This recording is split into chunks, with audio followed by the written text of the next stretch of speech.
am a nurse by profession, but I choose to support my husband's passion in in serving good food. Well, I didn't go to any business school, but some of these were learned after struggles, and some of this maybe I naturally possess it. Actually, my husband is a farmer then. That was 1983. Then the Baguio beans got infested, so he turned it into fresh lumpia. Doon nag-start ang Baggies. So nagustuhan ng fresh lumpia sa banks, sa munisipyo ng Lucban, Quezon, sa mga schools, and nagtanong sila kung bakit wala bang iba kayong mai-offer aside from fresh lumpia. So naggawa ang husband ko ng burger, body burger siya. Then the rest is history.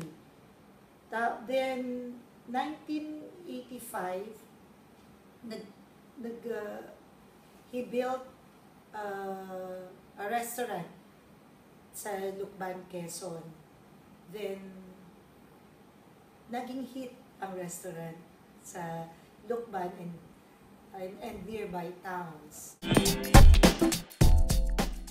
Maybe the reason why we made this far, siguro very hands-on kami sa lahat ng area ng business. Ang husband ko kasi is the chef of the family. Siya ang magaling magluto. And then I handle the business side. I handle the people, and yung mga inventory, lahat ng area, ino-overlook namin. So siguro, one thing na naging secret namin kung bakit lumago ang Buddies ngayon. To discover that there has been pilferage in our company, I was really disheartened, to say the least. And secondly,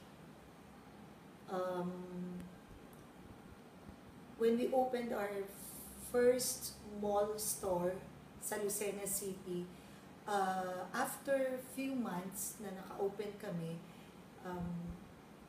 McDonald's, Chowking, Shakey's came in. So, syempre, local kami ng Quezon eh. But, after few months, bumalik uli ang mga customers namin. Maybe it's because we have our own unique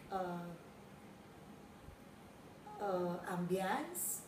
Kasi, Pahiyas Festival ang decorations namin sa store. And maybe ang edge namin is meron kaming food na ino-offer na wala sa kanila. So it's yung Filipino food coming from Quezon, particularly Lucban. Ang pansit abhab, longganisang Lucban, hardinera, and etc. So maybe that's our edge, and maybe the service, of course, our Lucbanin way of serving the people, our customer.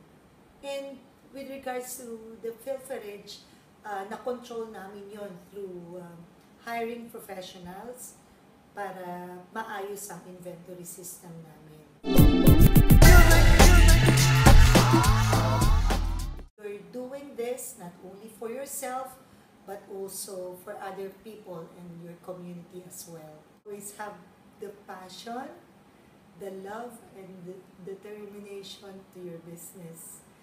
And for us, people first, then profit will follow.